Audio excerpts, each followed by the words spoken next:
اعوذ باللہ من الشیطان الرجیم بسم اللہ الرحمن الرحیم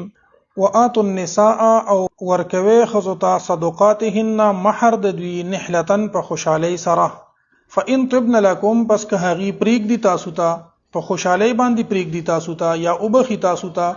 عن شيء منه سسیز د دینا نفسا په خپل ځان د طرفنا یا فإن طبن لكم که دوی وبخي تاسو ته عن شيء منه سسیز د دینا نفسا په خپل خوشحالی سره د خپل طرفنا فکلوه نخری دی لرا هنیئا په مزی سره مریئا بی ضرر دا هنیئا مریئا لفظ وضاحت کوم تاسو ته الله تبارک وتعالى فرمایي چې خپل بیبيانو ته مہر ورکوي دا اصل کې دا څه چل به چې په بدل کې به خلکو نکاح وکړه د یو الګ خور به بل فرض بلتا او د بل الګ خور به دی بلتا واده شو خو په مینس کې به مہر مقرر نو دا څه ګناه نه ده که مطلب څوک بدلو کی پرشتو کې د یو د کاکالور کې بل د کاکالورو کې د یو ترلور یو ته واده شي د بل ترلور دی بل ته واده شي نو دا ګناه نه ده خو په شرط دی چې په دې کې ځان له مہر مقرر شي مخکې به په زمانه د جاهلیت کې به یو سړی یو خور بل کس ته په نکاح کړه او داغه خور سره به د نکاح وکړه نو مہر به پکې په مینس کې نه خودو چې بس دا دواړه جنکه د یو بل په بدل کې شوي نو الله تبارک وتعالى فرمایي چې تاسو مہر د هغه لپاره مقرر کې او د خپل بیبيانو ته مہر ورکوي کچرتا یو زنانه خپل مہر بل فرض د یو زنانه 15 لک روپے مہر یا درې تولې کالی مہر مقرر شوی دی مہر په دوه قسم دی یو معجل دی په عجلت سره په تاده سره ورکول دی بس نکاح شو دا مہر ورکول انسان مہر ورکی دا مہر معجل شو یو معجل دی په نیټه باندې یا عند الطلب دی چې په یو نیټه باندې به مہر ورکي کال پس یا دوه کال پس یا چې کله دا زنانه خپل مہر وغواړي دا به ول ورکی دا د حق دی که د خپل طرف نه سپریک دی نو د خاوند ته حق حاصل دی چې هغه د په خوشاله سره هغه خوري شي هغه د استعمالول شي وآتوا النساء او ورکه تاسو بیبيانو ته صدقاتهن مہر د دوی نحلتن په خوشاله سره فإن طبن لكم پس کچری دوی بخششو کی تاسو ته عن شيء منه د سیز د مہرنا نفسا د خپل طرفنا فکلوه نخری تاسو هنیئا مریئا دا عربی لفظ دی بے ضرر په خوشاله سره سړی چې یو سیز خوري او هغه ته پکې څه تکلیف نه یو سیز استعمالي او هغه ته پکې څه اعتراض او څه خلش په دل کې پزړه کې نه نو هغه ته ویل کېږي هنیئا مریئا لفظ دا با محاوره د هغه لپاره استعماليږي فکلوه نخری تاسو هنیئا په مزه سره مریئا بے ضرر ولا تؤتوا السفهاء او تاسو مور کوي بے وقوف تا اموالکم مالونه تاسو التي هغه مالونه جعل الله لكم چې الله تبارک وتعالى ګرځولي دي تاسو د پاره قیاما سبب د ادریدو یا قیاما سبب د زندګۍ تیرولو ورزقوهم او ورکوي دوی ته فيها په دې مال کې وکسوهم او کپڑے ورغوندوي دوی ته وقولوا لهم او وای دوی ته قولا معروفا خبره الله تبارک وتعالى فرمایي چې تاسو بے وقوف ته خپل مال مو ورکوي د دې بے وقوفونه د خپل کور هغه خلک مراد دي چې د هغي د پیسو په لګولو کې د کور په اخراجاتو چلولو کې تجربه نوي یعنی د کور هغه زنانه یا هغه ماشومان چې هغي د پیسو د لګخ په طریقه باندې نه پويږي او په اسراف سره او په بے فائدې زینو کې د هغي نه پیسې لګي نو دا پیسې په دې باندې انسان گزاران کیږي په دې مال او دولت باندې انسان قائم دی یعنی د زندگی د پایه چې چلیږي دا په دې مال او دولت باندې چلیږي نو الله فرمایي چې دا بے وقوف ته مور کوي یعنی یا خپل خزه ته یا بچو ته چې هغه د دې په لګخ باندې نه پويږي او په ضروري ځای کې دا پیسې لګي نو دې ته د مالونه مور کوي د دې مال نه دی له رزق ورکوي دی له کپڑا ورکوي خدا مال ټوټل په ټوټل دی ته ماواله کوي ولا تؤتوا السفهاء او تاسو مور کوي بے وقوف ته اموالکم خپل مالونه التي هغه جعل الله لكم چې ګرځولي دي الله تبارک وتعالى تاسو د پاره قیاما د ادریدو سبب یعنی د زندګۍ د تیرولو سهارا او د زندګۍ د تیرولو د گزاران سبب ورزقوهم او ورکوي دي ته فيها په دې مال کې وکسوهم او کپڑے اغوندوي دي ته یعنی کپڑے ورلاخله وقولوا لهم قولا معروفا او وای دي ته خبره بهترینه خبره وابتلوا اليتامى او ازمیخ کوي د یتیمانانو حتی اذا بلغوا النکاح تر دې پوري چې دوی ورسیږي عمر د نکاح ته فإن آنستم منهم رشدا پس کچرتا سو اومندلو منهم د دوینا رشدا او خيارتیا فدفعوا الیهم اموالهم نو ورکی دوی ته د دوی مالونه ولا تاكلوها او مخری تاسو د مالونو لرا اسرافا په فضل خرچه سره وبدارن او په جلدی سره په توندی سره ان یکبرو دا چې دوی بلوي شي ومن کان غنیا او کڅوک مالدار او فلیستعفف نو ځان د اوساتی د مال د یتیمانانو نه ومن کان فقیرا او څوک کو فقیر فلیأکل نخرد بالمعروف د دستور مطابق فاذا دفعتم الیهم اموالهم پس هر کله چې تاسو ورکې دیتا مالونه د دوی فاشهدوا علیهم نو گواه جوړ کړئ په دوی باندې وکفا بالله حسیبا او کافی دی الله تبارک وتعالى حساب اغستون کې الله تبارک وتعالى فرمایي چې د یتیمانانو ازمیخ کوي چې کله دی د نکاح عمر ته ورسیږي تر هغه وخت پورې د دې ازمیخ کوي یعنی دا مال ورته مو واپس کوي د دې د مال چې د کم سرپرست سره دی د دې ته نه واپس کوي چې دی حد بلوغت ته ورسی یا چې دینو فإن آنستم منهم رشدا فادفعوا إليهم أموالهم یا حد بلوغ ته ندی رسیدلې خو خيار شوی دی اغي خپل مال سنبالول شي نو دی ته د خپل مالونه ورکې د دې علماء دوه طریقې ذکر کړي دي یو دا چې لګي پیسې ولا ورکا ګوره چې هغه په دې باندې روزګار کوي کامیابیږي کنه کامیابیږي که کامیاب شو بیا ول ټوله پیسې ورکا او که کامیاب نشو نو لګ تاوان کړي دی بس خیر دی دا بچ دینو بل ځای کې دا برو ګرځي یو د خيارتیا د معلومولو دا طریقه ده بل د یو کس د خيارتیا د معلومولو طریقه دا چې مشورت اخلا وقتن فوقتن چې ته کم کار کې دا غنه مشوره اخلا نو که خو بهترینه مشوره دل درکوله نو بس پوه شې چې دینو دا کسو په خبره باندې پويږي بعضی کس دا چې هغه مشوره خي خو چې کله پریکټیکل میدان ته راشي چې کله مشوره درکې نو پیسې داسې کوي او پیسې ملګوي او پیسې سنبال کړي او پیسې پکاريږي او دا چې دینو دا د سرسورې دی او چې کله ول پیسې راشي نو بس په یوځای ول غړ زور کې د زورو روپوشه بدن ل 15,000 والی نو دواړو طریقو سره قتل پکار دي چې کله په یتیمانانو کې اوخيارتیا راشي نو بیا اغیله مال ورکول پکار دي بل حکم پکې دا دی ولا تاكلوها اسرافا وبدارا ان يكبروا تاسو د یتیمانانو یو لاک روپے دی بل فرض یا لس لک روپے دی تاسو او د یتیمانان ته چې دی خو په 2-3 کال پس په خپل خبره د باندې پويږي حد بلوغ ته رسیدلی نو په دې کال دوه کې ولا تزر در د پیسې اوخري په غي باندې خرچې کې یا په خپل خرچې کې پیسې ولا په اسراف سره ختمه کې یا چې دینو په جلدی سره غ پیسې ولا ختمه کې چې غي خپل حد بلوغت تر ورسي د خپل پیسو د اغستو قابل شي نو پیسې ختمي شي وي نو الله فرمایي چې په اسراف سره او په جلدی سره د یتیمانانو د مال مخري بل حکم بیانېږي ومن کان غنیا فلیستعفف ومن کان فقیرا فلیأکل بالمعروف کچرته د یتیمانانو سرپرست مالدار وي نو بس هغه په د دې په پیسو کې بالکل ګوتې نه وي د دې د پیسو نو د دې د مال نه ځان وساتي او که یو تنگدست وي یو سرپرست یو مشر د یتیمانانو تنگدست وي فلیأکل بالمعروف نو د دستور مطابق د اده دینه خرچه کوي چې کم د دستور مطابق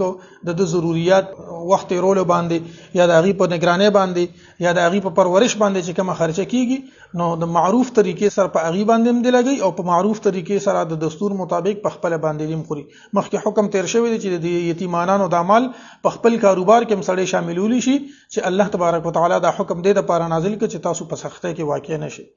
بیا چې کله د نابالغه ماشومانان را لوي شو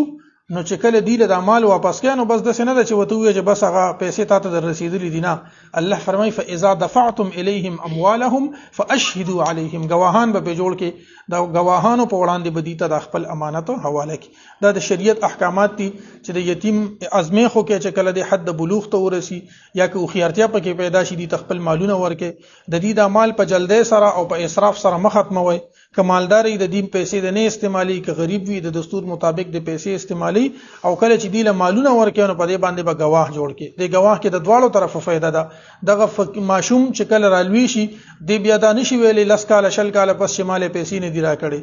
او دغه چې کوم مشر د پیسې ورکي نو هغه ولا کم پیسې نشي ورکولې چې لګي پیسې ورکي ځان ته بیغمه کی ځکه چې په دواړو صورتونو کې گواهان په دې باندې موجود دي نو د گواه په وجه باندې دغه معاملات نور هم صفاش وابتلوا الیتاما او ازمیخ کوي د یا ازمیخ او کې د یتیمانانو حتی تر دې پوري اذا بلغ النکاح چې ورسیږي عمر د نکاح ته فان انستم پس کچری تاسو اومندل منهم د دوینا رشدن سو او خيارتیا فدفعوا الیهم پس ورکه دوی ته اموالهم مالونه د دوی ولا تاكلوها او تاسو مخری د دې مالونه اسرافن په اسراف سره وبدارن اسراف سره نه فضول خرچه سره وبدارن او په جلدی سره ان یکبرو دا چې دوی بل وشي دا یری د چې دوی بل وشي بیا خپل پیسې غواړي زر زر په فضول خرچه باندې لګول نه دی پکار ومن کان غنیا او هغه سرپرست چې و مالدار فلیستعفف پکار د چې پرهیز وکي ځان اوساتی د دې د مال نه ومن کان فقیرا او هغه سرپرست چې و غریب فلیاکل بالمعروف نو ادي خوري هغه د دستور مطابق په مناسب مقدار باندې فاذا دفعتم پس اے مؤمنانو مسلمانانو کله چې تاسو ورکوي دي تا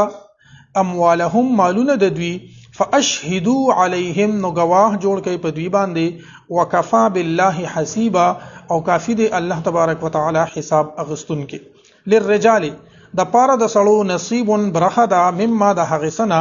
ترک الوالدان والاقربون چې پریګ دی مور او پلار او نږدې رشتہ دار وللنساء او د پاره د زنانو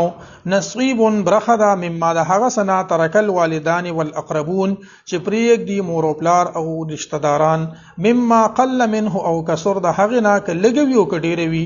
نصیبا مفروضا حصدا مقرر کړی شوی دا آیت په هغه وخت کې نازل شو چې کله با یو مشر به وفات شو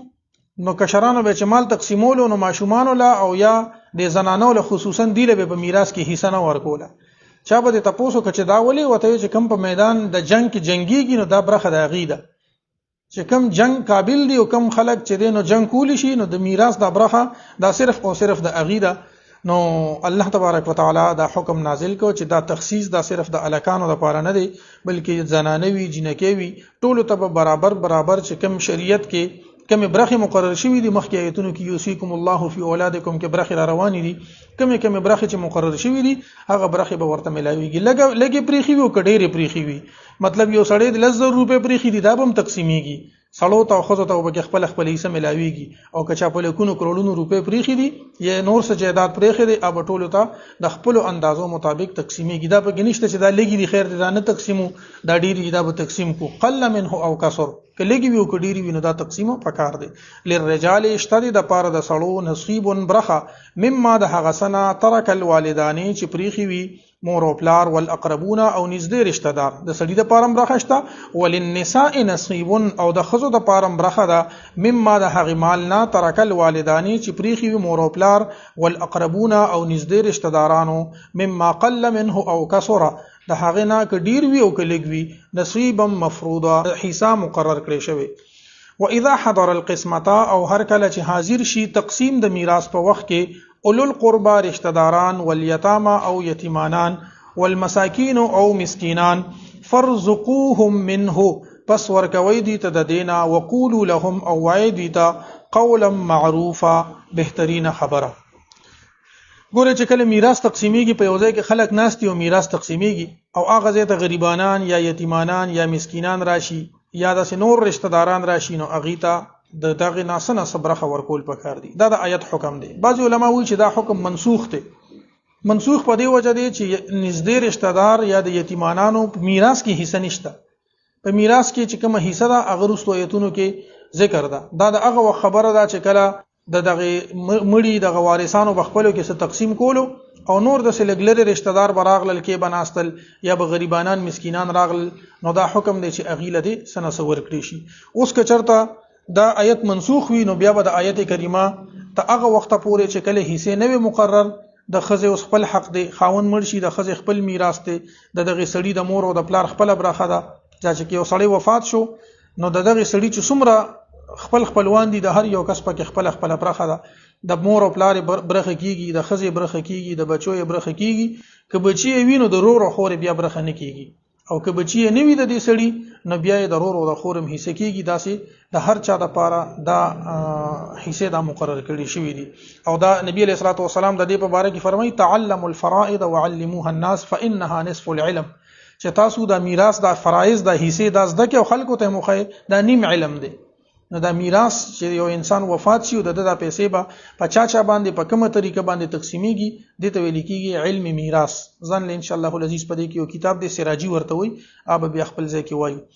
نو چې کله داسې رشتہ داران حاضر شي نو اغه ته سنه سور کې دا خو د آیت حکم د کدا منسوخ وي نو بیا به د آیت کریمه مطلب دا وی چې دا رستو کم یوسیکم الله فی اولادکم یو لسم نمبر آیت چې کم سورې نساء کې دی دا آیت ګرانم دی اوګدم دی عمل کې ګران دی یادولو کې ګران دی معنا کې او ترجمه کې ګران دی او په تفسیر کې هم ګران دی. چې اکثر چې د حافظانو نه ټیسټ علم نو زو ته یوسیکم الله فی اولادکم ویم دا وایا